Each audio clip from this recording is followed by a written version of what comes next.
निकल निकल, मैं तुझे इस घर से निकाल कर रोगा। निकल, बीच में बातों में से घर से निकाल के रोगा। निकल। मैं नहीं जाऊंगी, नहीं जाऊंगी, नहीं जाऊंगी। मैं तुझसे आखिरी बार पूछो, तू मुझे तलाक देगी कि नहीं? मैं भी आखिरी बार जवाब दे रही हूँ, मैं तलाक नहीं दूंगी, ये घर छोड़कर नहीं जाऊंगी, चाहे तो मेरी जान भी ले लो। बाइकआउट। तुम मार यहाँ पर, बहुत घर में नहीं चलाया तुम। कहाँ जाएगा तू? माँ, मैं इस मनुष्य की शक्ल और नहीं देख सकता, कहीं भी चला जाऊंगा मैं, पिताजी के पास जाकर रह लूंगा।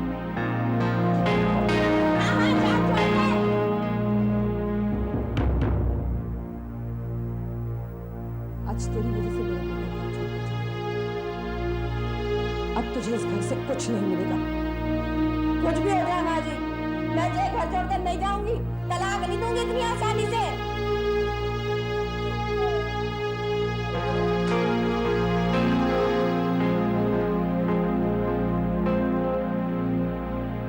तुमने उन दोनों से मिलने के लिए ये जगह क्यों तय की? हम घर पे ही मिल सकते थे। ऐसी मीटिंग ना तुम्हारे घर की जा सकती है ना उनके घर। ये हम दोनों ने मिलके तय किया है। और तुम्हारे पिताजी को पता चलता तो उन्हें अच्छा नहीं लगता। वैसे भी उनको इस मीटिंग के बारे में पता ही नहीं है। एक वकील होने के नाते, एक दोस्त होने के नाते मैंने मशवरा दिया और राधा ने मान लिया। वो तो ठीक है बरखा, लेकिन हम और कितनी देर तक उनका इंतजार करेंगे? बस आते ही होंगे। और जो कॉम्पेंसेशन की बात हमने डिसाइड की है वो उन्हें बताना ही पड़ेगा। धनराज, तुम ज़रा सी बात पे नर्वस हो जाते हो। देखो, आज म्यूचुअल अंडरस्टैंडिंग हो जाए तो बहुत अच्छा होगा। सब्र से काम लो प्लीज़। ओके। मैं जानती हूँ धनराज, तुम राधा से बहुत प्यार करते हो, लेकिन यही सच है कि हमें सेटलमेंट करना ही पड़ेगा और कोई रास्ता भी तो नहीं है। कहना बहुत आसान है बरखा, लेकिन जिस पर बीतती है वही जानता है। क्या तुम इस बात से अपसेट नहीं हो कि मैं राधा को पाना चाहता हूँ, उसे छोड़ना नहीं चाहता? इस बात से तुम्हें दुख नहीं होता? मैं जानता हूँ गलती मेरी है, मैंने राधा के साथ अच्छा सलूक नहीं किया और इसी वजह से वो मुझे छोड़कर रहना चाहती है। और ऊपर से वो मोहन से दोबारा मिल रहा है। अगर मोहन ने सोनल से शादी करनी होगी तो शायद राधा मुझे कभी नहीं छोड़ेगी।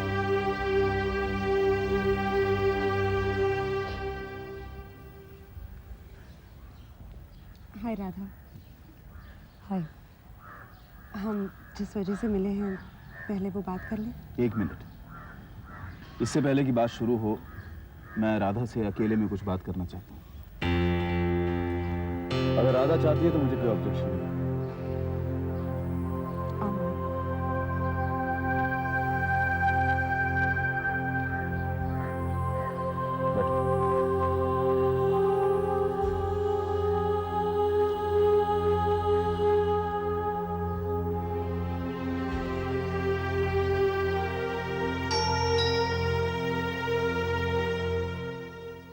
गंगा, तू नमस्ते माँ जी। नमस्ते।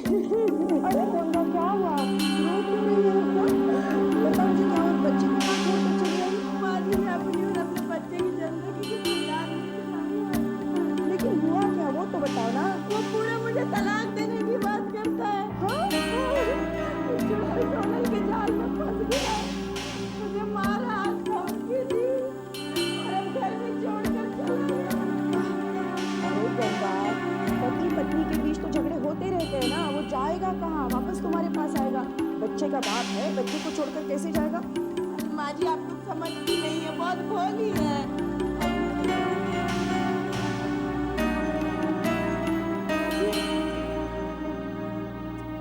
जब से मुन्ना हुआ ना, एक बार गोदी तक में नहीं उठाया। ना मुन्ने से प्यार है, ना मुन्ने की माँ से प्यार है। बस चुड़ैल सोनल से बात करता रहता है, वो भी मेरे सामने प्यार मोहब्बत की टेलीफोन पे। कब तक बर्दाश्त करूंगी मैं? तो आप ही मुझे बचा सकती हैं। आप पिताजी से बात कीजिए, वो जरूर पूरब को रोक लेंगे। नहीं माँ, तुम्हें इस मामले में बोलने की कोई जरूरत नहीं। पहले ही पूरब तुम्हारे और भैया के साथ इतनी बुरी तरह से पेश आ चुका है।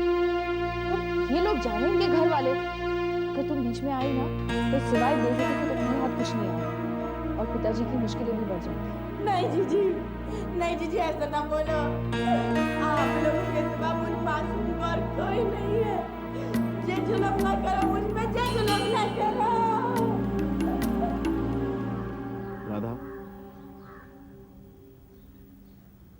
राधा, मुझे अपनी जिंदगी की कोई फिक्र नहीं है। पता नहीं कल क्या हो, कल तक मैं जिंदा रहूं भी या नहीं। लेकिन सबसे बड़ी सच्चाई ये है कि मैं तुमसे बहुत बहुत प्यार करता हूं।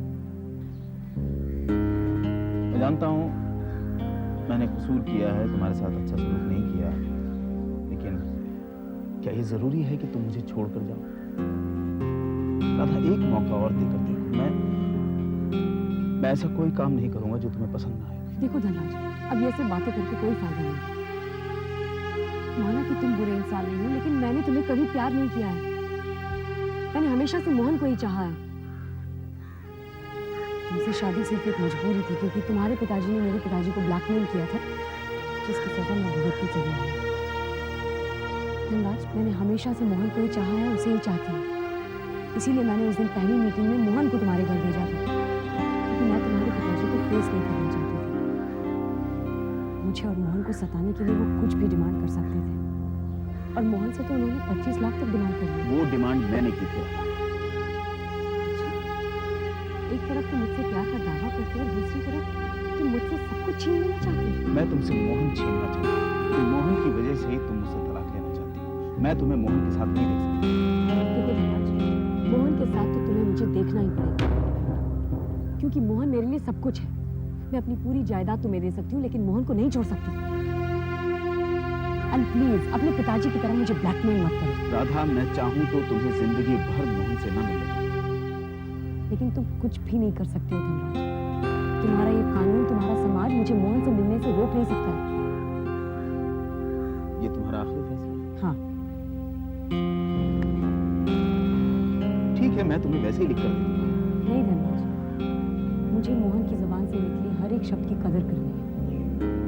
मोहन ने तुम्हारे घर पे 5 लाख का ऑफर दिया था ना, मैं वो रकम तुम्हें दूंगी, और जब मैं वो रकम दे दूं तभी तुम साइन करो।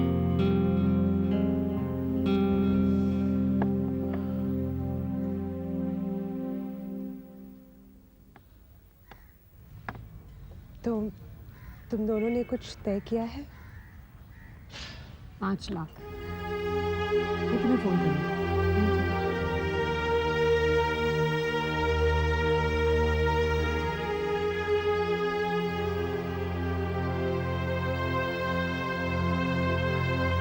आपको मेरी कसम, आपको भगवान की कसम, जरा सोचिए, मैं अपना भला कहाँ जाऊंगी? आप लोग तो मेरी आखिरी उम्मीद है। मुझे अपना सुहाग यहीं से वापस मिल सकता है। गौरी, अगर इसका घर टूटने से बच जाए तो अच्छा ही है ना। माँ, तुम समझने की कोशिश क्यों नहीं कर रही हो? पूरब हम लोगों को कुछ समझता है कहाँ? जब भी छोटी माँ और पिताजी के बीच झगड़ा होता है तो वो हमें जिम्मेदार ठहराता है। वो हमेशा से यही समझता रहा है कि पिताजी तुमसे और मोहन भैया से ज्यादा प्यार करते हैं। तो फिर हमारी जिंदगी में उलझने कम है जो हम किसी और की उलझने अपने सर ले लें। देखो गंगा, तुम प्लीज यहाँ से जाओ, अपना रास्ता खुद ढूंढो। और वैसे भी पूरब हमारे कहने पर बस में नहीं आने वाला। वो हमारे लिए नई नई मुसीबतें और खड़ी कर देगा। देखो, तुम प्लीज यहाँ से जाओ, हम लोग कुछ नहीं कर सकते। जीजी, आप क्या कह रही हैं जीजी? जरा मेरा सोचिए। माँ जी, जरा समझाइए ना जीजी को। आसमान में भगवान है, या जमीन में आप? आसमान तक तो आवाज जाएगी नहीं। आप ही सुन लो। आप नहीं भगवान का रूप। माँ जी, जीजी आप भी भगवान का रूप हो। आप गंगा, भगवान का समझिए, ऐसी बात नहीं करो जीजी, तो जुल्म ना करो मेरे। देख गंगा, पूरब को मैं मोहन की तरह ही समझती हूँ, और पूरब की गलती है ये भी मानती हूँ, लेकिन पूरब मेरी बात नहीं सुनेगा। मैं जिम्मेदारी नहीं लेती, कोशिश जरूर करूँ। माँ, तुम समझ नहीं रही हो। ठीक है, अगर तुम्हें इसकी मदद करनी ही है ना, तो तुम पहले छोटी माँ से बात करो। तो गंगा, मैं तेरी मदद करूँगी, लेकिन पहले जाकर मैं कैसे करूँ? अब क्यों रो रही है?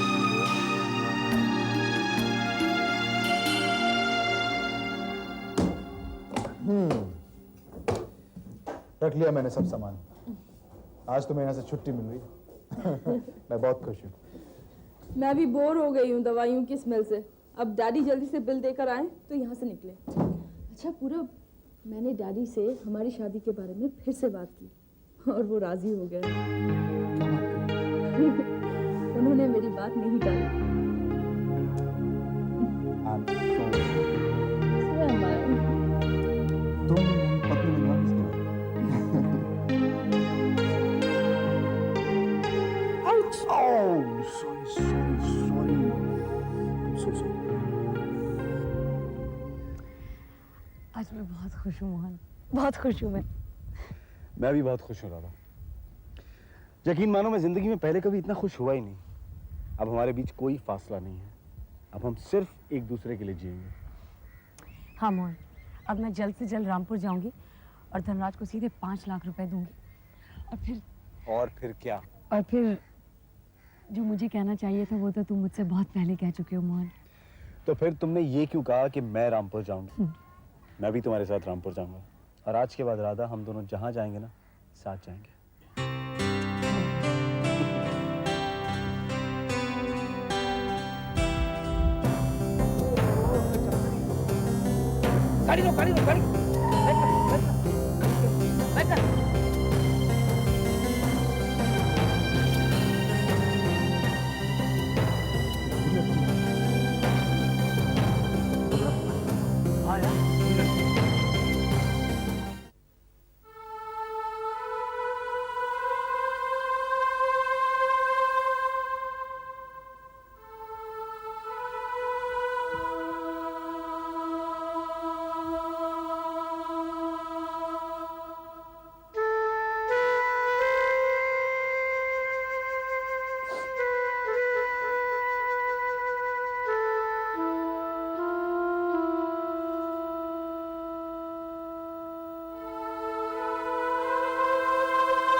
तू रो रहा है? क्या बात है बेटा?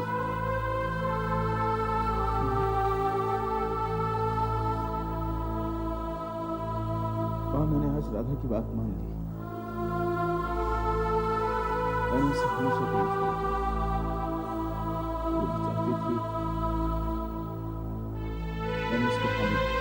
वो तलाक चाहती थी मैंने हाँ किया।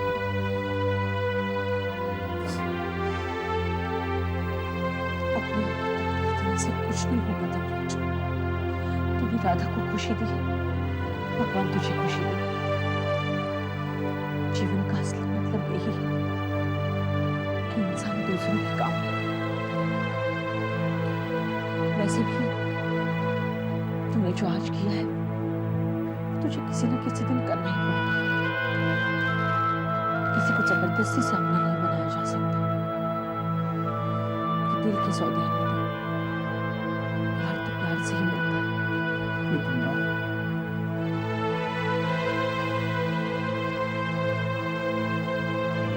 मेरे कर्मों की सजा मुझे इस रूप में मिलेगी मैंने सोचा भी नहीं था। मैं कैसे जीऊंगा उसके बाद? मेरा तो सब कुछ लूट गया। नहीं बेटा, अभी तो तेरी जिंदगी की शुरुआत है। खुशियां अब भी तेरे इंतजार में हैं। बस एक नजर उठाकर देखने की देर है। नहीं माँ, मुझे कुछ समझ में नहीं आता कि मैं क्या करूं क्या नहीं। तूने कभी बरखा की तरफ देखा है? उसकी नजर में तेरे लिए प्यार है। वो तेरे सारे दुखों को सुख में बदल देती है।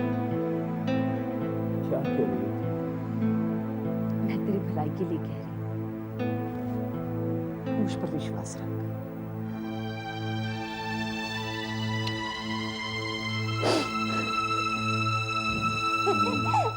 अच्छा हो गया रामकली, तुमने मुझे इसका इतिहास भूगोल सब कुछ बता दिया। अरे पृथ्वी जी बहुत काम का आदमी है ये, वेरी यूजफुल।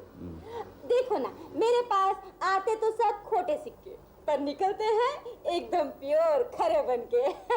रामकली आपकी बहुत तारीफ करती है।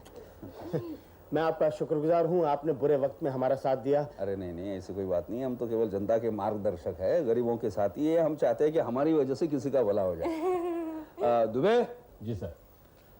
इन्हें हमारे पार्टी मेंबर के हैसियत से हमारे पार्टी का सारा काम समझा दो। जी सर, मैं सब समझा दूंगा। गुड। मैं आपका यह एहसान जिंदगी पर नहीं भूलूंगा पृथ्वी जी। ऐसी क्या बात? अरे जा जा, निकल पड़ी तेरी तो। अरे पृथ्वी जी की शरण में आके तू धन हो गया, चल जा। अच्छा चलिए रमाकांत। थैंक यू पृथ्वी जी। मैं आपका ये उपकार कैसे। अरे भैया, उपकार तो तूने किए मुझ पे, जो रमाकांत से मुलाकात करा दी। अब देखना उस सीता और जनार्दन की जिंदगी में मैं कैसी उथल पुथल मचाता हूं। वो तो ठीक है, पर एक बात कहूँ। क्या वो? वो आपकी दुलारी आई थी मेरे पास, धमकी दे के गई है। मैं आपको बोल दूँ। दुलारी दुलारी तुम्हें धमकी देने आई? अरे कमाल, धमकी और तुम्हें जो अच्छे अच्छों को उखाड़ फेंके। वो ठीक है, पर आपका ख्याल आ गया था वरना। नहीं तुम चिंता मत करो, मैं दुलारी से कह दूंगा कि दोबारा वो तुम्हारे पास ना आए। क्योंकि मैंने तो ये देखा है कि भैया एक मर्द औरत से टकराता है, लेकिन औरत औरत से टकराए वो भी तुम जैसे औरत से।